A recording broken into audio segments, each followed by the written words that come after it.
as we are all too aware, there is a massive rise of racism across Europe. And there's an increase of the acceptance of this racism and a normalisation of this racism personified by Donald Trump.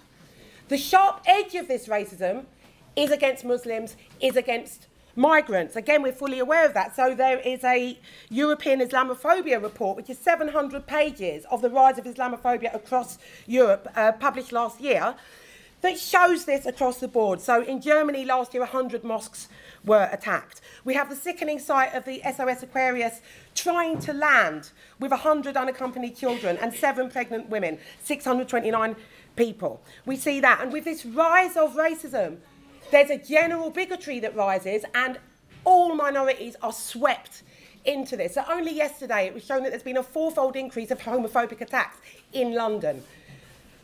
Jews are not separate from this, and there has been a dramatic increase of anti-Semitism, actually in the western parts of Europe. And in the UK, there's been a 30% increase in anti-Semitic incidents over the last year. Only 2-3 weeks ago, there were graves in Manchester that were desecrated, and this is not the first time that it's happened.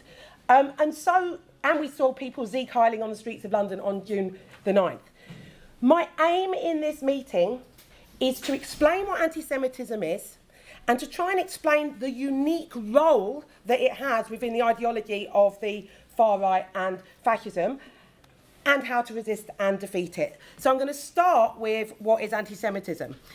In the current climate, where Jeremy Corbyn, an anti-racist, and sections of the left are being accused of anti-Semitism, it's really important to define what we say it is. And I'm going to quote here from a really good statement that was put in The Guardian on the 15th of June by Jewish academics and celebrities. And this is what they had to say, and I totally agree with it. Anti-Semitism is discrimination, prejudice, or hostility against us because we are Jews. It is a form of racism. It may be manifested in violence, denial of rights, discriminatory acts, verbal or written statements, negative stereotypes, or scapegoating. Criticism of Israel is not anti-Semitic unless motivated by anti-Jewish prejudice. And I will come back to this point later on. So what are the roots of anti-Semitism? We're Marxists. This is our Marxist event. We're materialists. We look at what the conditions are at any point of history that lead to the rise of particular ideas. And so Leon Abram, a Jewish Trotskyist, developed a theory that we look to now about what the causes of anti-Semitism were. Tragically, he perished in Auschwitz, but his impressive book is still an invaluable analysis today. And the key thing here that he argued is anti-Semitism is not some eternal fact of human history. It is not, as the Zionists would put it, that this has always been through history. And actually, he describes how anti-Semitism rose. He talked about how before the Second Temple, the fall of the Second Temple, I'm not going to go into great depth here, AD 70, there was already a well-entrenched diaspora, a dispersal of Jewish people around that area as traders. And he goes on to say that by the fall of the Roman Empire, the 400s, and I'm quoting him here, if the Jew played an important role in trade in preceding epochs, they now became practically the sole intermediaries between the East and the West. Jew became more and more the synonym for merchant. Linked to the trade, being part of the trade routes, is actually the money that you need to buy the goods that are being traded. And because the Christians were forbidden to lend money, more and more it became a role that Jewish people played. And as the local indigenous mercantile capitalists started to rise in parts of Europe, they started to push the Jews out of any trading areas, and so more and more Jewish people, those who were, there were many other jobs, artisans, all sorts of tailors, etc., those who were in trading became more and more aligned with usury and money lending. And as feudalism went into decline, some of the nobles who'd been lent the money by Jewish people, were indebted, became, the ruling class started turning their hatred on the Jews, and actually Jews became victims of state-sponsored anti-Semitic pogroms. And this marks the first rise, really, of anti-Semitism, and that's in the 1100s. Now, the point about material root for an ideology is it changes all the time. Racism changes all the time.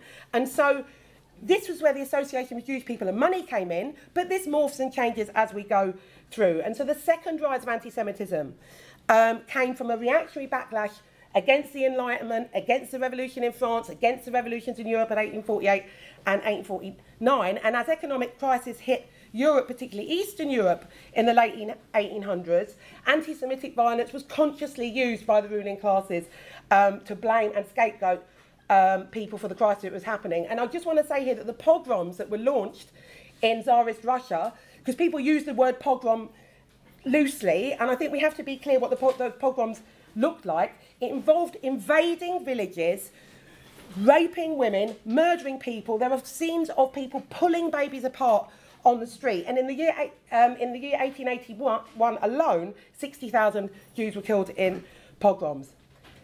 We get to after the First World War, you have a revolutionary wave at the revulsion of the First World War and the price that working class people had to pay, which sweeps Europe, combined with a massive economic crisis. And it's the German ruling class that then looked to Adolf Hitler and the Nazis to solve their crisis. And it was Hitler who took anti-Semitism to as far as is possible with the industrialised mass murder of 6 million Jewish people in the Holocaust.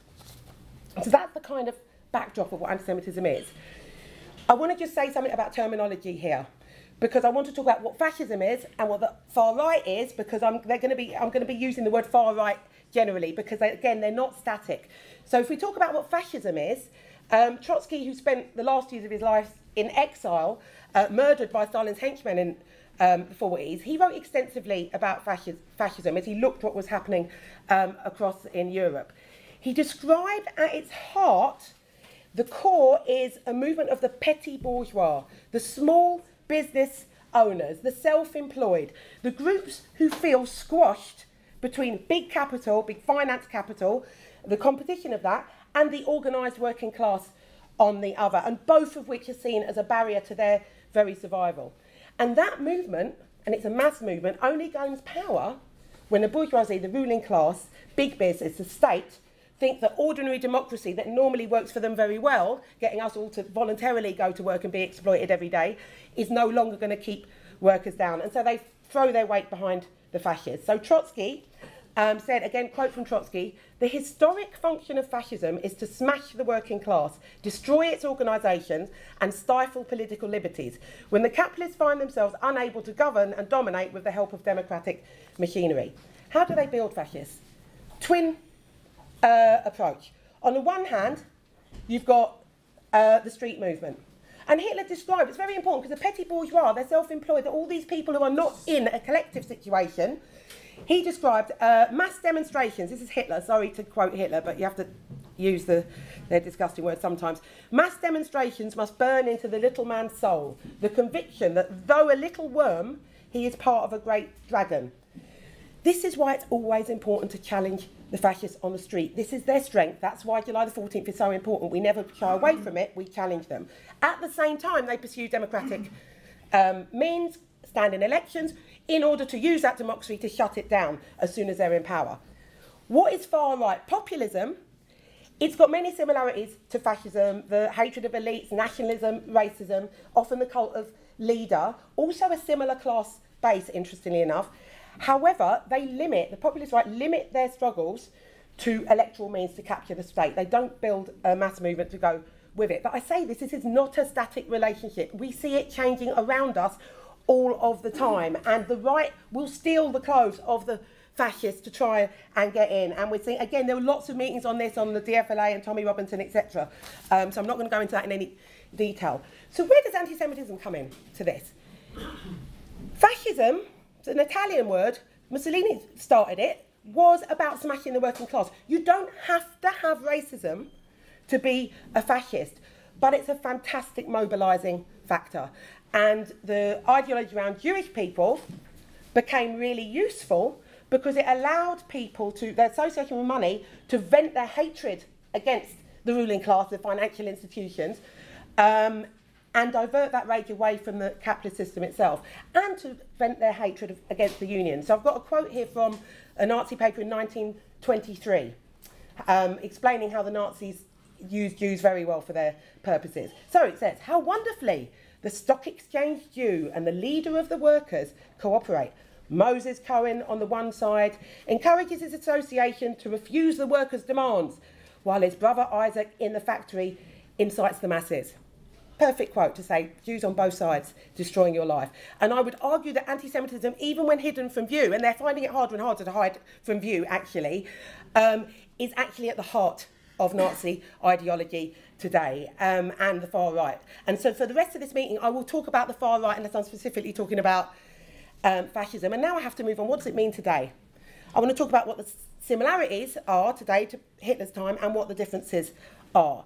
So the similarity, the notion of the conspiracy, the running the world, the Jewish finance and capital, that is absolutely the same idea. And we see that in lots and lots of examples. So the key one, actually I'm sure you're all aware, is the anti-Soros campaigns. Here you have a billionaire Jewish person who is supporting refugees and Roma, is Hungarian, and actually he is a main target for all sorts of people. So in the last election, Fidesz, the populist right party in Hungary, campaigned with their Stop Soros laws, aimed at basically cracking down on migrants and civil society. And they used a poster of Soros, smiling, grinning, with the slogan, "Do not let Soros have the last laugh." And that was absolutely the same as a poster that was used in Nazi times called the Laughing Jew. And those posters were graffitied by dirty scum and Jewish scum all over Hungary. UKIP launched their new poster a week ago. And it had screaming headlines about mass migration. The EU is engineering mass migration to undermine our country and communities, etc. And they had a specific mention of something called Soros immigration. Trump campaigned against Soros. It's a continuing theme on that side. On the other side, you have absolute open anti-Semitism. And so you have organisations like Jobbik, the Fascist Party in Hungary, who actually demonstrated outside the World Jewish Congress in Budapest, and they said that the demand was that Jews apologise for the crimes they have committed against Hungary under the communist regime. And this is a country where 89% of the Jewish people were murdered during the Holocaust. That's the similarities. The differences are that they have to deal with pre-Hitler, or Hitler time, the Holocaust hadn't happened yet. The differences are how do they deal with both the Holocaust and the state of Israel. And so I would argue with, firstly, the far right have to distance themselves, have had to distance themselves from the Holocaust. Those parties, which through the 60s, 70s, whatever, stuck with We Love Hitler, actually didn't do very well. And Nick Griffin, who was the BNP leader that was pushed back by the left in this country, he said the biggest problem for the British National Party were the three H's: hobbyism, Hitlerism, and the Holocaust. So it's a major stumbling block to rebuilding an openly fascist, racially superior organisation. And it's dealt with in two ways, I'd argue. The first way is just to deny it didn't happen. So Golden Dawn deny the existence of the gas chambers and the death camps, even though during the Second World War, 81% of the Jewish population in Greece were sent to those exact death camps, 70,000 people. In Poland, the education minister, Anna Zalewska, commented that the Jedwabne, and I apologise for my pronunciations of things, the Jedwabne was a massacre of 300 Jews by burning them in a barn, and she says that actually this was a matter of opinion. Okay, so you can just deny it. And secondly, you can try and limit your country's involvement. If you're not denying it, but you're saying, really, we had nothing to do with this terrible situation. So you have the culture minister, Hasanbegovic, in Croatia, backing a documentary, a Croatian documentary, which basically said Croatia had nothing to do with the Holocaust and did not kill anybody, did not give anybody to the Nazis. You have this is a well-known example of the Poland Law and Justice Party saying that actually if you say Poland is involved, it was involved in the Holocaust, you are going to be imprisoned. Actually, it's against the law, but they actually removed, a week ago, the imprisonment part of it. That was even too far for them, but it's still illegal. You just don't go to prison for it. That's the first bit, deny it or say you didn't have anything to do with it. The second bit is how do you deal with the existence of the State of Israel, which, you know, didn't start until 1948. And this leads to real contradictory attitudes from the right. And so, look, there is an obvious usefulness to Western imperialism of Israel. So the far right are looking at that. There's obviously the racism of, OK, the Jews are over there, they're not over here, so they can go with that. There is some admiration as part of their ideology of an aggressive state, racism towards Palestinians and Muslims, strong militarism, etc. And so you can have the far right in France, in Holland, the UK, being openly pro-Israel and not overtly anti-Semitic. And I use the word overt here. And so you see this again and again. So you have Trump, obviously, opening the US embassy. At the same time, he had spread loads of anti-Semitic tweets during his campaign, and he managed on Holocaust Memorial Day to not mention Jews. You then have Philip de Winter, the Belgian, I have to read the Vlaam Belang, Belgian far-right organisation. He said Judaism is a pillar of European society. It supports Israel. He also laid flowers on the graves of SS officers. The latest thing, Orban has been invited to Israel and is planning a trip. This is the man who is openly anti-Semitic. So there's a contradiction there. And so that's the main differences. And I have discussed it in the discussion, obviously. So why is fascism rising? Why is the far right rising in Europe? And this is a straightforward link, unfortunately, between economic crisis and political and social crisis. Again, Trotsky, the organic character of fascism as a mass movement is growing out of the collapse of capitalism. And the current crisis we're in, 10 years of it, in which the Western world, the ruling classes have blamed Muslims, have blamed migrants, have blamed anyone who is the victim of their crisis for that crisis. And so what I want to do now, and so we see a situation, again, you'll hear it again, of polarisation. The centre melts away, and there is polarisation to the left, to the right, or to both. And so I want to look at what's happening in Europe. And there are two main areas that people talk about. There's like Central and Eastern Europe. Central being like France, Germany, us, etc., and Eastern being Greece and the old Eastern Bloc. So if you take somewhere like Greece, and I'm quoting here, no, I'm not quoting yet from here. Greece, there is a complete collapse of the economy, and that has been forced through by the Troika, by the EU. In the old Stalinist countries, such as Hungary, Poland, Slovakia, etc., they've had the collapse of the command economy and mass privatisation. So I'm going to quote here from Liz Vertiken in this very good book about this. The free market, so this is Eastern Europe, the free market economic shock therapy that accompanied the entry into the EU wiped out state manufacturing, privatised state assets, only to deliver temporary jobs, temporary factories and special zones where foreign companies would pay no taxes for 10 years.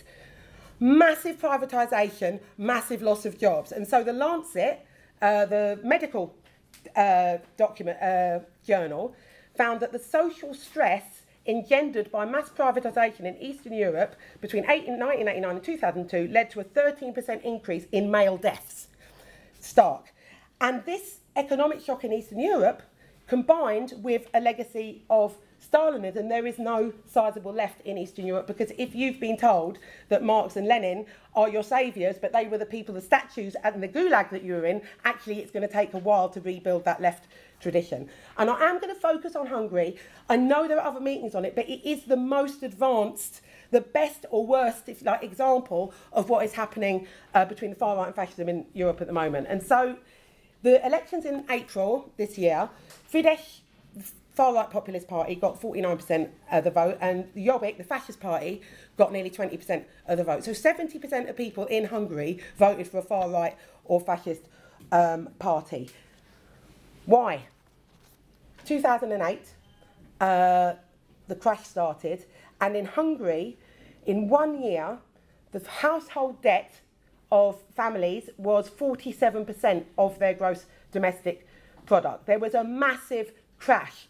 Interest rates soared, millions of people faced ruins, and actually the politics of despair took over in Hungary, and that's what we talk about. The fascism, far right, are the politics of despair, and Jobbik and Fidesz grew in this. Now Fidesz, right-wing populist party, they tapped into Europe-wide Islamophobia, and they used the ruling class, which is the ruling class's justification for the war on terror, and they combined the Islamophobia with the migration crisis perfectly. So Viktor Orban in 2015 claimed to be defending Christian Europe against invaders when he put a wire fence between Hungary and the refugees trying to get in.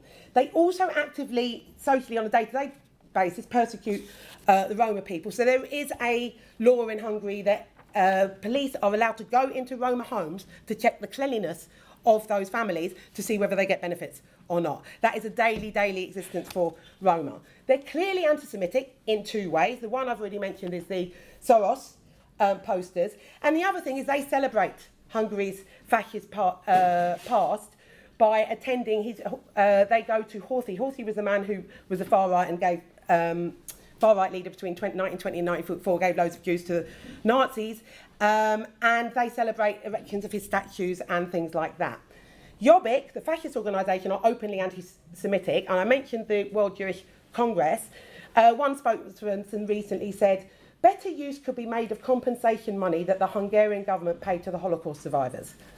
Really clear. And the problem is, this far-right ideology, 70% people, means that actually in Hungary, the general level of anti-Semitism is extremely high. So in a poll in 2017, 73% of Hungarians thought that Jews have too much power in the business world, and 63% think that Jews talk too much about what happened to them in the Holocaust. Now, I said there's a movement between these. Vona, who was the leader until April, actually complained. He said about Fidesz, they've copied our policies, he said. We've selected the themes for Hungarian discourse, and that is absolutely right, which is why the coalition, anything between both the populist right and the fascist right, is so dangerous. And Hungary is obviously not alone in the massive rise in Islamophobia across Eastern Europe, particularly. Central Europe, or Central European fascism, sometimes called the core or the periphery, the core, as being called Eurofascism, yeah. Parties such as Marine Le Pen's FN and formerly the British BNP, they've tried to follow the electoral path, which plays down the open anti-Semitism and also professes to be pro-Israel. So Marine Le Pen tried to distance herself from her father's infamous comment that the Holocaust was a mere detail of history, and has tried to paint herself as a moderniser and got 10 million votes, don't forget, in France. And there's meetings on that as well. However, recently, very interesting, she has actually, she's tried to distance herself from the French wartime involvement for Jews being given to the Nazis, but has now had a rapprochement with her father, some excuse about someone being ill in the family. Actually, I think they're playing games. I think she never distanced herself politically from her father, but it's a move to the right for her. In the UK, yes, the BNP were broken by the anti-racists, but we understand the new right-wing coalescence of the DFLA, FLA, etc. UKIP is something that means that we are moving, again, more towards open anti-Semitism. And anti-Semitism is in the rise across Europe, as I've said, and we have to be clear that the vast majority of violence against Jewish people comes from the right. All the statistics show that. But I can't do this meeting with the anti-Semitism in the title and not address the anti-Semitism left. There is a panel on this tomorrow, but I just want to say very briefly. Start with anti-Semitism is deep-rooted and it's growing. And as shown in the UK, we are not immune from this, and it can rear its ugly head in all mainstream parties. But we have to be clear about when something is not anti-Semitic, otherwise it belittles and weakens our side on fighting real anti-Semitism. And here I want to continue the definition that I started with from the Guardian. So, criticism of Israel, of its displacement of Palestinians and of its denial of their rights is not anti-Semitic. Criticising laws and policies of the State of Israel as racist and as falling under the definition of apartheid is not anti-Semitic. Calling for boycott, divestment and sanctions against Israel to oppose those policies is not anti-Semitic. Absolutely right. And we have to reject the attacks on Corbyn, who's a principled anti-racist, and it's precisely because of that he supports the Palestinians in their struggle for justice. And it's incredibly hypocritical of the right to say this. I had loads of quotes of Tories saying horrible anti-Semitic things and nothing done about them, but I haven't got the time for it. So I'll just give you a couple examples. I mean, we know historically the Daily Mail supported Mosley, but recently, again, people will be aware of this, Theresa May visited Poland and she signed a new defence and security pact with the Polish Law and Justice Party, and she celebrated, quote, the relationship between the United Kingdom and Poland based on a shared history and a shared tradition. There's our lovely British values for you. Boris Johnson congratulated Viktor Orban and Fidesz on their election victory in Hungary, referring to them as his friends, even though their anti-Semitism was absolutely clear. And actually, all the surveys show you are much more likely to be anti-Semitic if you are on the right than if you're on the left. So people who identify themselves as right-wing are 2 to 4 times more likely to be anti-Semitic than the general population. And it's very important that we that we totally condemn anti-Semitism wherever it occurs and see the attack on Corbyn for what it is. The right-wing campaigning against what is unthinkable, a prime minister who is socialist and pro-Palestinian. So I've painted this kind of bleak picture of what the rise of anti-Semitism looks like, and there are a lot of other examples I could give, but this is not happening without some resistance. There is not happening without resistance. And so there is resistance across the globe to this rise of the far right. So the fantastic demonstrations against Trump over the situation of putting babies in cages happened in hundreds of cities across America, involved hundreds of thousands of people. The Stand Up to Racism, Anti-Racism Day in this country had 20,000 in London, 1,500 in Glasgow, 500 in Cardiff, but also it was a part of a much wider day of action. There were 10,000 marched in Athens, 2,000 in Warsaw, 8,000 in Vienna, and there were protests in 25 cities in Germany. In Germany itself, again, I'm sure people are aware, on the 27th of May, the Alternative for Deutschland march, 5,000 of them, they were massively outnumbered by 70,000 anti-racists. And the chants of the anti-racists identified the fact that the AfD has a core Nazi support. Unfortunately, AfD's Berlin leader complained that his party's supporters were being stigmatised. In Hungary, before the election, there were huge demonstrations by students and teachers and lecturers against the Fidesz new curriculum that is totally about Hungary and extremely boring and right-wing. And after the election, there were two big, more than 100,000 people marching against Fidesz and the far right. And there were brilliant things about those demos. They were young, they were pro-LGBT, there were Roma flags. No main party has a Roma person speaking for them or about their situation at all. And Roma spoke at the rallies and everything. So the resistance is brilliant, but we have to learn from history how to make sure that this new fascist movement is defeated. So although there are differences in how modern day fascists are organising, the far right are organising, the key for them, Islamophobia, anti-extremism, freedom of speech, etc. Actually, how they need to be stopped, and I say anti-Semitism at the core of it, actually hasn't changed again since Trotsky's time. So I've talked about the petty bourgeois, this small group of people. Now, when I say this, of course there are workers involved, there are unemployed people, there are, especially because, actually, particularly in Eastern Europe, there is no left and the unions are weak, but the core is the petty bourgeois. Because of that, actually the vast majority of people do not want a Holocaust, do not dream that this party's going to get in and then they're going to round up all this and they're going to do this. It's not where they're coming from. There are always more of us than them, and our job is to organise and mobilise to drive a wedge between the hardcore fascists and the softer racists around them. And so I'm going to read again from Trotsky. He talked to the method to use, he described as the United Front, and he basically defines it as this. The United Front tactic is an initiative whereby the communists propose to join with all workers belonging to other parties and groups and all unaligned workers in a common struggle to defend the immediate basic interests of the working class. Now, in Germany, even in the early 30s, the numbers were on our side. You had, in the November 1932 election, the Nazis got 12 million, but the Social Democrats, the Labour Party, got 7 million, the Communist Party got 6 million. That's 13 million. And it's not just the numbers on a piece of paper. The social weight of workers, because they're in the factories and the schools, is so much greater than the more disparate Nazis. The numbers were on our side, the politics were not on our side. And so you have this Stalinised Communist Party, which actually drove a wedge between itself and the Labour Party, calling them red fascists, and did not unite. People on the ground did, but did not unite. And so you have the tragedy of Hitler coming to power. And Trotsky was very prophetic about this. He wrote in 1931, worker communists, you are hundreds of thousands, millions. You cannot leave for any place. There are not enough passports for you. Should fascism come to power, it will ride over your skulls and spines like a terrific tank. Your salvation lies in merciless struggle, and only a fighting unity with the social democratic workers can bring victory. Make haste, worker communists. You have very little time left.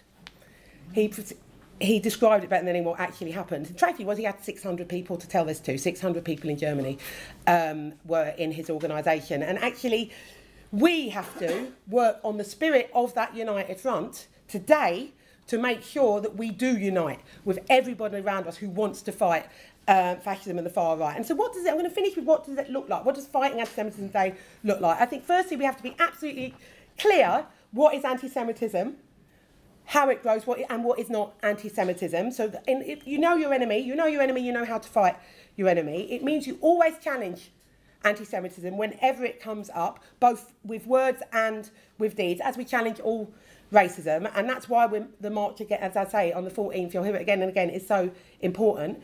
We should always respond to attacks, providing concrete solidarity, vigils, etc. And in those vigils, we always try and make sure if it's a mosque attack, we bring Jewish people along. If it's a synagogue attack, we bring Muslim people along to unite all the time in solidarity with people. And secondly, we actually have to provide an alternative. If fascism is the right is the hopes of the politics of despair, we have to provide the politics of hope. And I have to say, finishing, fundamentally, while we live in a system which exploits and oppresses the vast majority of humanity, there is always a danger of new gas chambers, always a danger of new gas chambers. And so in our fights against racism and against austerity, we have to build resistance and hope to have a struggle actually will end this rotten, blood-soaked system of capitalism that we live in now. Thank you.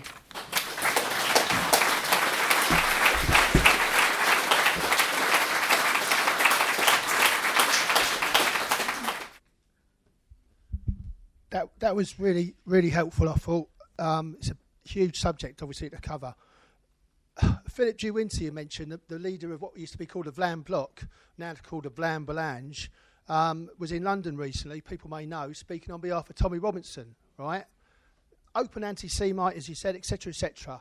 Us at Stand Up to Racism and Unite Against Fascism, when we found out about this like 2 days before, raised it with various journalists, good people, right? They raised it with various of their editors. Jesus Christ, there's a known anti-Semite, blah, blah, blah, blah. Look at what's going on here. No interest at all. It wasn't the journalist's fault. It's because of, I think what other people are named as a normalisation in many respects of the far right, and people like De Winter. The thing about Hungary, it was excellent that there was big demonstrations in Hungary, but this is where also ideas matter. Because on those demonstrations, you had people with all sorts of confused ideas. Not, who can blame them, frankly? Who can blame them, right? But there were people on the demonstrations and beyond, and, it's a case of patiently arguing this stuff out. Or maybe we should work a bit with Wona, Jobbik, to outdo Orban, who's the bigger enemy. Jesus, yeah. Where do you start? Now, obviously, you take this on, politely and so on, and maybe at certain times very, very firmly. Also, Wona, 6 years ago or so, a number of people here will remember, because they were there, we stopped the bastard Wona from Jobbik having a big rally in central London. He had to scuttle off to Hyde Park. We stopped him at Holborn. There was a lot of interest in all sorts of people, right? All sorts of people, not just the likes of us, all sorts of people, including the press. Wona comes over here a few months ago. Again, the press aren't interested. A small turnout by our side, you have to say, that the normalisation of the far right. I think the other thing is as well, you see it here in Britain, UKIP, etc., etc., etc.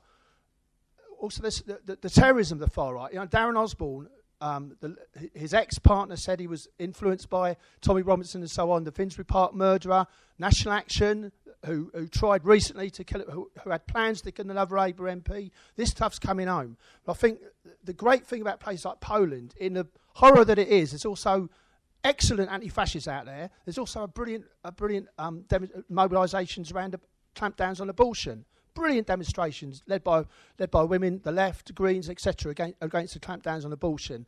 And Germany, I look forward to meeting other people from Germany. The last thing, talking about the resistance there, the last thing is just a quick thing to say. UF take a trip to Auschwitz every year. See me after you're interested, because obviously this stuff matters.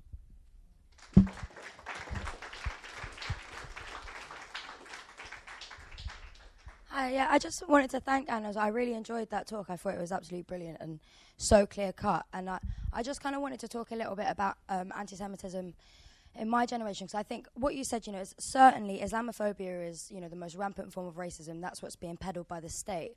But I've had an experience that amongst, you know, some of my friends who, they're not racist, and you would never, you know, we're all inner city London kids. We've been brought up in multicultural, diverse communities, and you would never, ever hear them make any sort of form of kind of Islamophobic comment.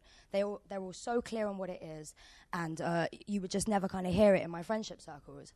However, I do think some people kind of get a little bit too relaxed about anti-Semitism because of the education we're given, because obviously everybody's aware of the Holocaust. I think some people kind of step back and think, oh, well, you know, like you said, no one wants another Holocaust. That's never going to happen. We've dealt with anti-Semitism. It's kind of done and it's over. But actually, it's kind of really...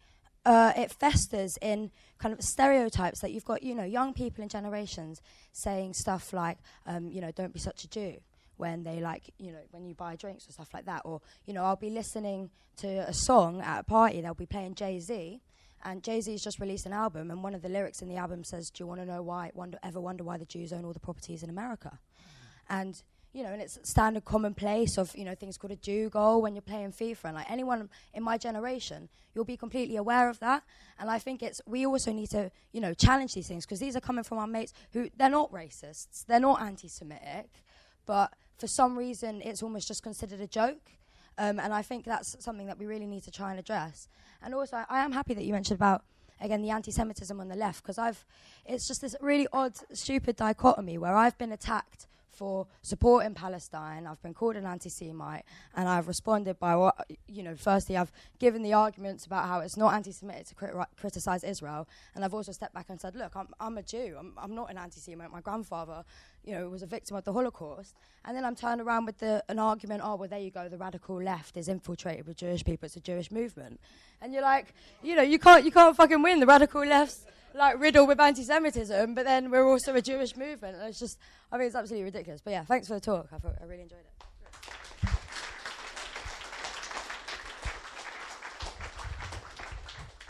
My name is Volkert Mosler. I come from the Left Party and Marx 21 in Germany, and I want to say something about the question of left anti-Semitism. I don't think there is anything like it as anything like left anti-Semitism. There is anti-Semitism in the left, but not such a thing as left anti-Semitism. And I think it's very important to make the difference, because that's what we are told nowadays, that there is a new anti-Semitism of the left, or left anti-Semitism. If you say off the left or left anti-Semitism, it's the same thing, actually. Yeah? There's no such a thing.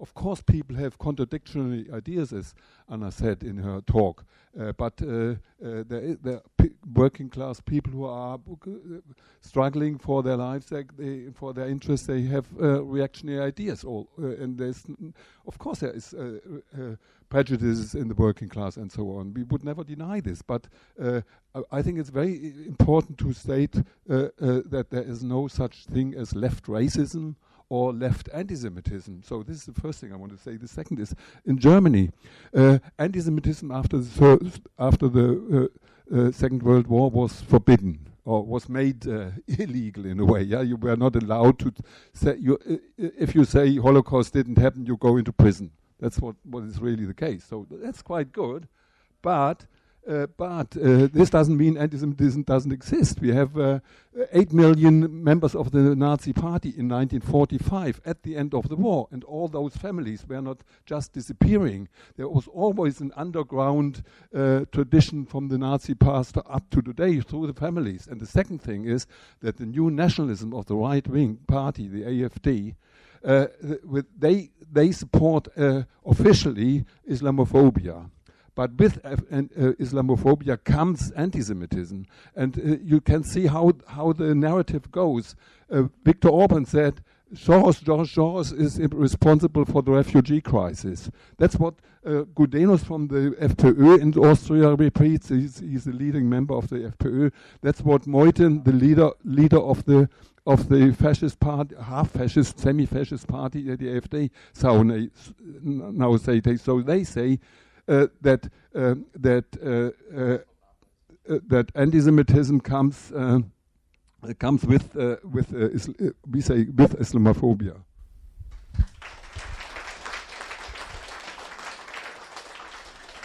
I thought that was a great talk, and I think one that's really needed. And I just wanted to talk about, I'm involved in Stand Up to Racism, and obviously we always focus on Islamophobia, but one of the things, and quite clearly, as you said, that is a cutting edge of racism, but one of the things that we always talk about is that actually that opens the door to other forms of racism. And I think we have to be quite honest, there has been a clear rise in anti-Semitism. Last year in Manchester, last summer, we had a firebombing of a mosque. And actually, we held a vigil, we went out and we supported the community, and we raised it. We raised the profile of that attack. But at the same time, there were two firebombings. There was a firebombing of two kosher restaurants, one of which was the oldest kosher restaurant in North Manchester. And we did approach the community, and actually, they didn't want to do anything. They were told to keep their head down. And what was really interesting, it's quite significant, and that's the same behaviour we have seen across the Muslim community, and it's the advice that they get from the establishment. There's no difference between how, there are people in the Muslim community who feel completely under attack, and it's about the fact that they're Muslims. But when you see the attacks on the Jewish community, we have to start explaining that actually it's the same situation. It's about keeping people quiet, keeping people's heads down. And this, a couple of weeks ago in Manchester, Anna said, we've had an attack on a Jewish cemetery. Now, there is no possibility that this was just, it's in a tucked away in a street where if you didn't know it was there, you wouldn't find it. People have gone to that cemetery to find it, purposely to attack it, and it now it turns out that actually it's a sixth attack on that cemetery. It's taken six attacks before the establishment have said, actually, this is a hate crime. And still the community don't want to have a vigil. And and Stand Up to Racism, what we've done is we put out a statement. We've done a selfie at the conference to send a message of support. It's really important we do that. Even if the community under attack doesn't want to put their heads up, doesn't want to say this is happening to us, we know it's happening, and we have to send a message of solidarity, because when people are under attack, they need to know people are standing with them to give them the courage to come out. And I just think that's so important. The other thing that's so important is actually highlighting the similarities between the different minority groups and how we are being treated. We talk a lot about how the Muslim community is being controlled because of Prevent, or because of the way the police or the counsellors react to situations and, negotiate with the leadership in the Muslim community. It's no different in the Jewish community, and I would say no different in the black community. Wherever there are attacks, there's a position by the establishment to dumb you, to keep it quiet, to keep your heads down. And I Stand Up to Racism, as revolutionists in particular, we have a duty to be out there on the street, standing in solidarity, and any time there is an attack, whichever attack. I mean, I think it's great we talk about Europe, but let's not be complacent about what's happening in Britain today, whether it's Islamophobia, homophobia, or attacks on the Jewish community. You open the door to one, it's attack on all of us. Thank you.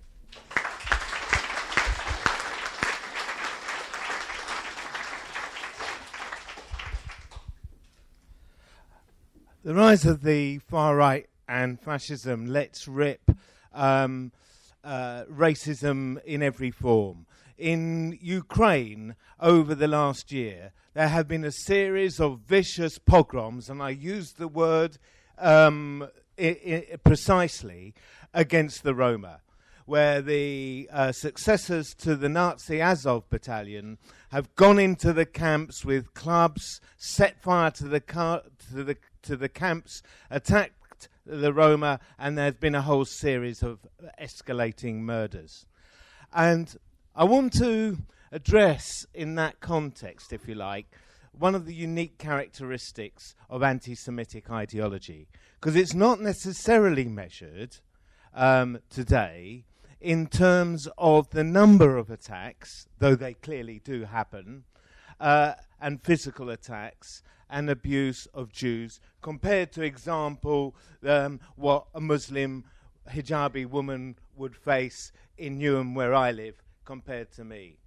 It's about understanding the weaponizing ideological role it has for the fascist and far-right movements that Anna has described.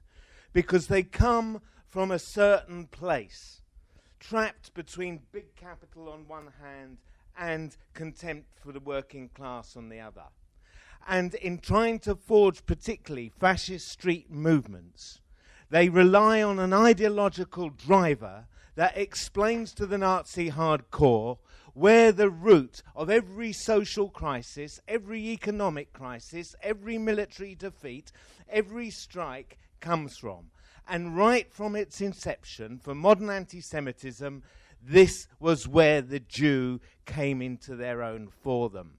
And it therefore weaponizes every aspect of their racist hate in every form. And it's not just a trick. It is true it's used to scapegoat, to divert, and so forth, but it isn't just a trick. The bastards believe it. If you look at the letters from the Nazi hierarchy at the end of the war in 1944, it's clear to each other, they really believed that the Jew was responsible for their defeat. They believe it. This is what gives it such horrendous power, and that ended up, as we know, as it did in the Holocaust. And it's what we have to recognize when it arises almost spontaneously. They can't help themselves, the stuff about Soros and so on. And we have to understand what its role is for them.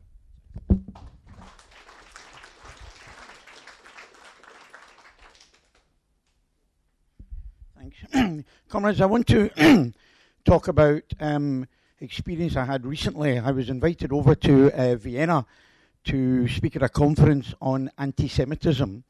The conference on anti-Semitism was almost entirely about the left and anti-Semitism, and how the left, not the right, are now the real bringers of anti-Semitism. And one item from the conference, they invited, this was a big national Austrian conference, they invited Kurz, the Chancellor of the leader of the CDU, which is in coalition with the Freedom Party, openly anti-Semitic party with Nazis involved in it. They invited Kurz to speak at the conference on anti-Semitism. While he was speaking, about 700 people at the conference, while he was speaking in the University of Vienna, a group of Jewish students put a big poster up at the back saying, "Kurz, Conference on Anti-Semitism, ? Why are you in alliance with the racist Freedom Party?" The chair of that session, you think I'm making this up, Professor of Liberal Studies, calls in security to deal with the students. Not only does the conference security come rushing in, but so of course does Kurz's personal security, who've just been told that their boss is involved in a stramash in the conference with the guns out, ready for whatever they need to do. The students are huckled out. The conference is in disarray. About a third of the conference walk out with them. By this time they're screaming at each other in German. I don't know what's going on, but I do know that you want to walk out. So about a third of us walked out with the students. This is all on Austrian television, because a bit like May coming to a conference on anti-Semitism, it was in London. It was a big, it was quite a big national event. But all the way through the conference was this idea that the left are the real bringers of anti-Semitism today. That criticism of Israel, final sentence. The criticism of Israel is the key argument that we bring, and that's what makes us anti-Semitic. And I think we saw it very much in the recent murders and killings in Gaza, where there was a muted response. And I think part of that muted response is because they are on the offensive, and people become frightened to say that Israel is a racist state murdering Palestinians, because you fear they will be labelled as anti-Semites, and we have to oppose that very strongly.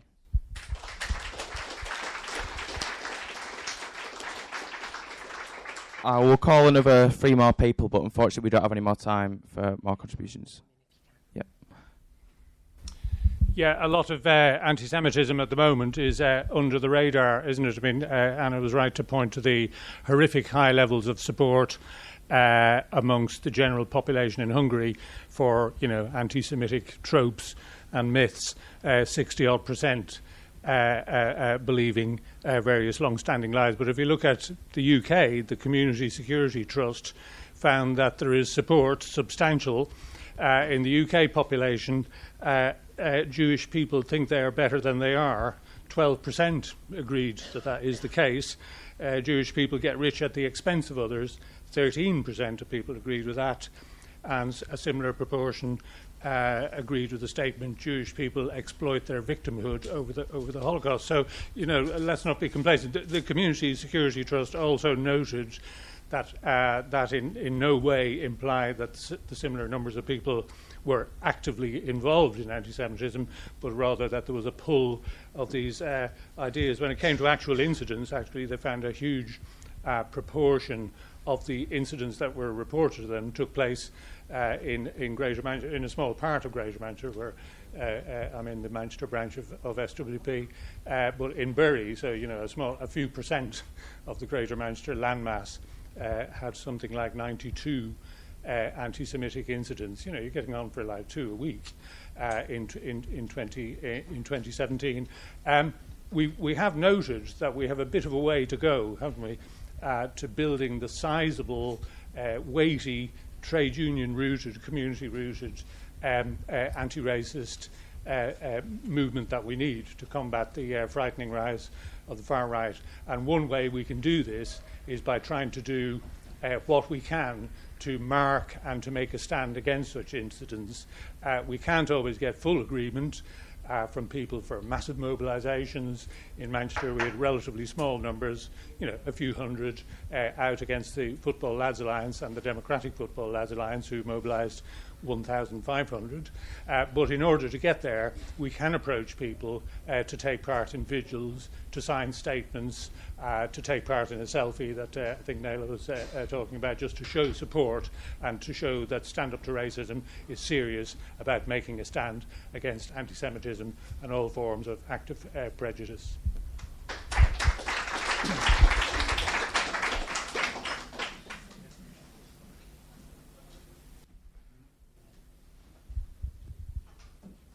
Yeah, I wanted to make a couple of points. The first one was about what the comrades from Germany said about there being no anti-Semitism on the left.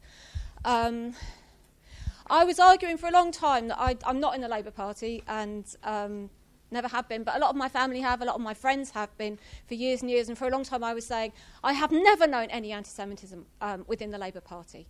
But a number of people have been having conversations with me about this, and I think that there's a kind of caveat to that.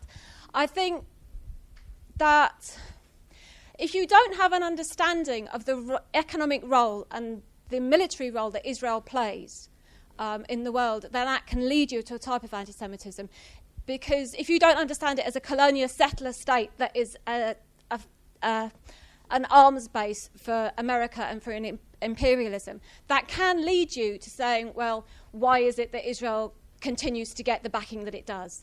And say, well, maybe it's Israeli financiers, maybe they are pulling the strings. You have to have clarity over the role that Israel plays in order to combat that form of anti-Semitism. So I think that's an important point. And I would also go on to say that, if you attack the rest of the left and Jeremy Corbyn and the Labour Party for being anti-Semitic, you are weakening the whole of the anti-racist movement. And that's really important. But there was a question that I wanted to ask. I went to a meeting on the far right in Italy yesterday, which was really, really scary, mostly because of the collapse of the left in Italy over the past few years and the lack of any fight back. And there is what is it that they call an axis of the something willing between Hungary and Italy. Yeah, really nasty, racist, anti-Semitic everything.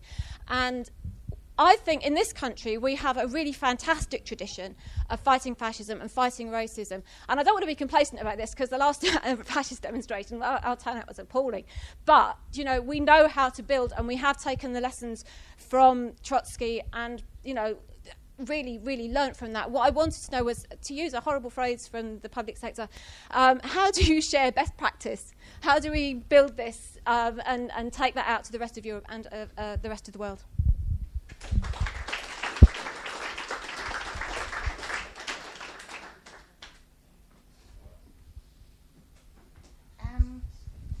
I was just hoping that you would... Oh, Eileen O'Reilly, Sheffield. That you would be able to talk a bit about the one peculiarity that I noticed about anti-Semitism as against other racist things is this way that Jews are also seen as part of the establishment, as power and riches, because I mean I had a most shocking conversation, a chance encounter with an old colleague, social worker as I was, in a supermarket, and we were agreeing on everything until she started on the, the Jews, financiers are behind it all. And I thought, this is the way they divide and send people who should naturally be with the left, with us, off in another vile direction. And then I also saw it in, after Charlottesville, there were several organisations of the Nazis, the fascists that came out, and there was a thing in The Guardian about their belief systems, and one was about the good capitalists and the bad capitalists, and the bad capitalists are the Jews, but they were all in favour of the good capitalists. And it's like, how do you clarify people's thinking? I don't know how, it's wrong to be racist about people who are obviously, dying in the seas, and that seems simpler than how you get people's heads straight on that. If I've got another second, I'll say the way that the police tried to use community leaders in Sheffield to stop, and Rotherham to stop, during the Rotherham 12 thing, as usual, at schools, teachers are used to tell kids, you don't go out on a demo, tell your parents, and the police go to all the mosques and do that.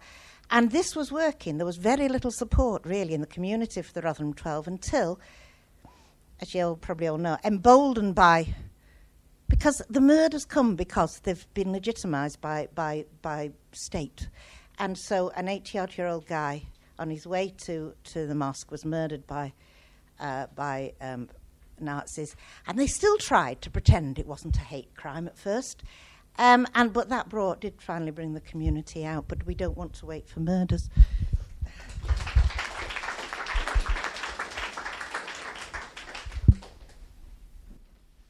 Okay, I'm coming from Greece, from Socialist Workers Party and KERFA. For the fascists and the Nazis, it's very important the denial of Holocaust, because if they want to do it again, they have to support that nothing happened, nothing serious. So the Nazis in Greece, they say that what was the Auschwitz? The Nazis, the German regime, they were burning the corpses of some they were burning the corpses to prevent diseases of spreading, which is also a racist statement. Okay, but and the second thing they said that all these trains traveling in Europe. Because in Greece, the biggest massacre of Jews in terms of percentage happened in Thessaloniki, in the north of Greece, where 85% of the community was put in trains, and they went straight to the Auschwitz. So the Nazis today, they say they were just traveling for tourism. They went to hotels and had hot showers. That's shocking.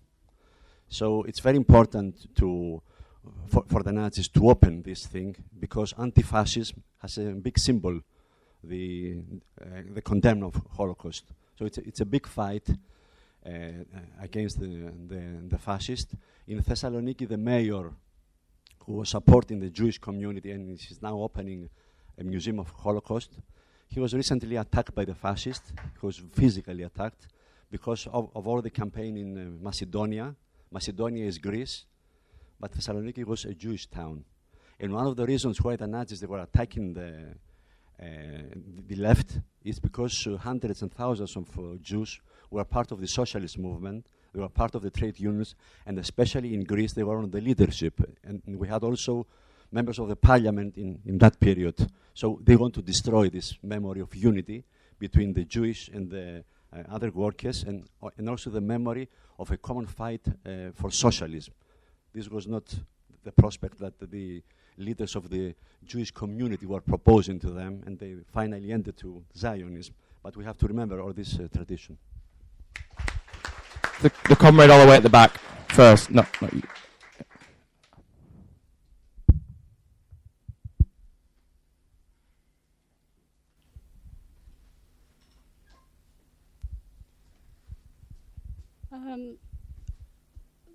It was mentioned that somebody said that they didn't have any Islamophobia in their school or college, the students are very well aware of Islamophobia. They wouldn't dare say anything against their friends.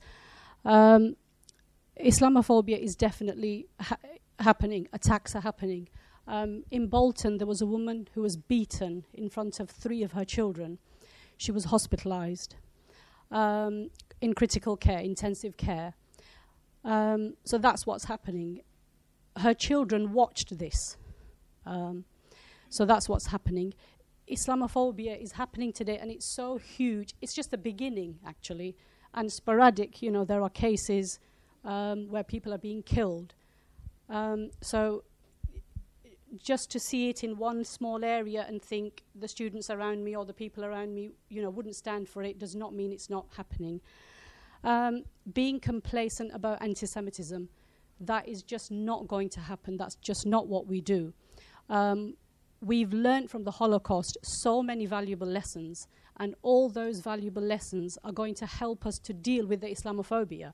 As a Muslim, I always look at anti-Semitism. I always look at what the Jews went through, what did they do after the Holocaust, and it's exemplary what they did. You know, they had psychologists looking into it deeply. They have law. So anti-Semitism is covered by law, and that's the way it should be. It exists today, and none of us are complacent. But there seems to be like a competition going on. Like, oh, you know, it's actually anti-Semitism we should be worrying about. We shouldn't really be worrying about. It's like a priority, or that's what's going on. And the unspoken thing, there's an unspoken thing as well. There is a myth that the longest hatred is hatred between Muslims and Jews, and it's so bloody murky what's going on, and that's unspoken. Well, I come from a Muslim family, and when I was 10 years old, my brother gave me a book called The Odessa Files. What a book to give a 10-year-old. I've never read a book before in my life. I read it, and I'm still influenced by that. I watch everything to do with the Holocaust, and I know hundreds of Muslims, and all the people I know, none of them are anti-Semites. They realize that anti-Semitism is on a par. And if you fight Islamophobia, you are fighting anti-Semitism. If you fight Islamophobia, you are fighting racism of every single form, Roma, black, LGBT, gender, all those things. And if we in this room have our doubts, and we're thinking this as a priority, you know, oh, we mustn't forget anti-Semitism. If we talk about Islamophobia, we might be complacent about anti-Semitism. If we're having these doubts, then, you know, that's very, very harmful for Islamophobia.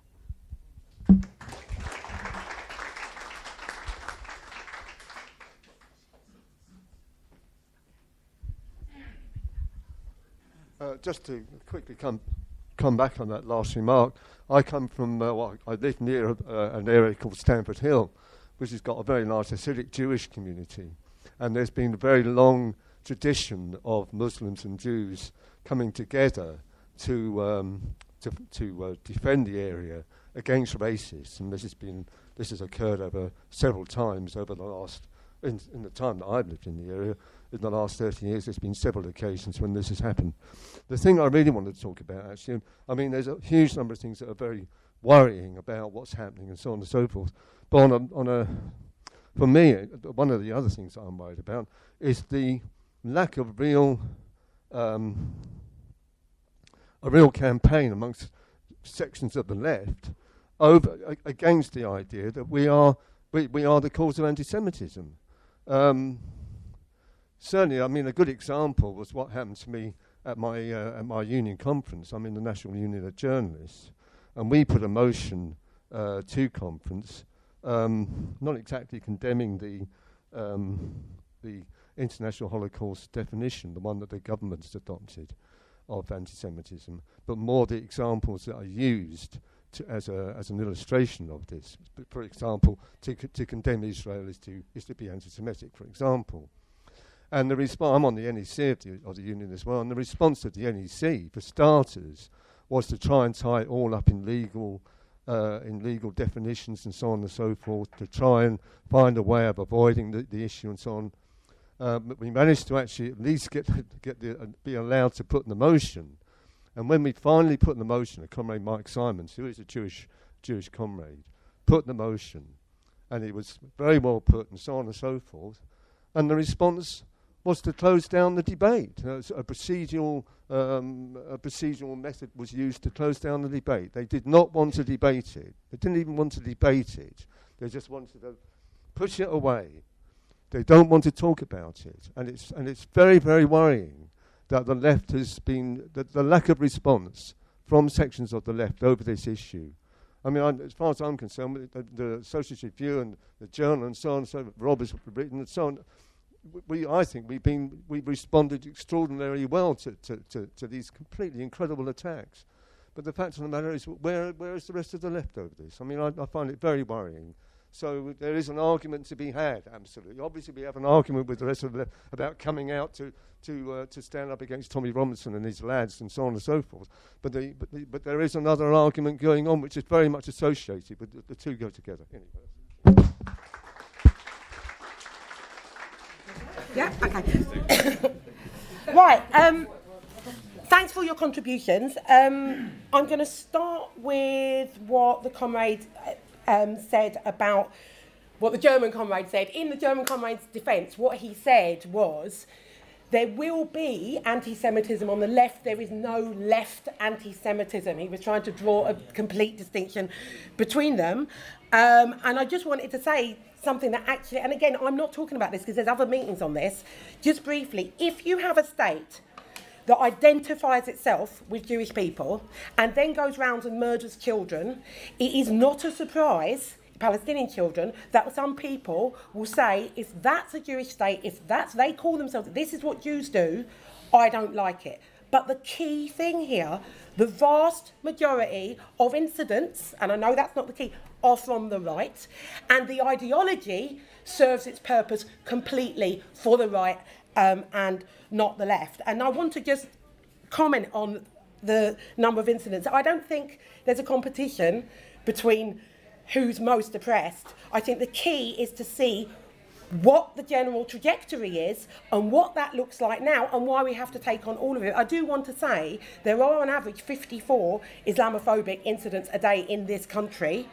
There are 4 anti-Semitic incidents in this country. Both of them are horrific, but we have to always see what's the sharp edge of the attack, and anti-Semitism provides a core ideology which is more and more open, and it's not a competition between them. We have to see the relationship between them, and actually they can come together, of course. I've got a horrible quote here from members of the Nordic resistance movement who were put away for 8 years for attacking Muslim people, and this is it was a video prayer to All-Father Odin, and he says, "O Jew," they say, "O Jew, O Muslim, we Norsemen have awakened. You should fear us. We're coming after you. The rage of the Norsemen thunder. Be assured, O Jew and Muslim, the Norsemen are coming after you." Of course they can be brought together.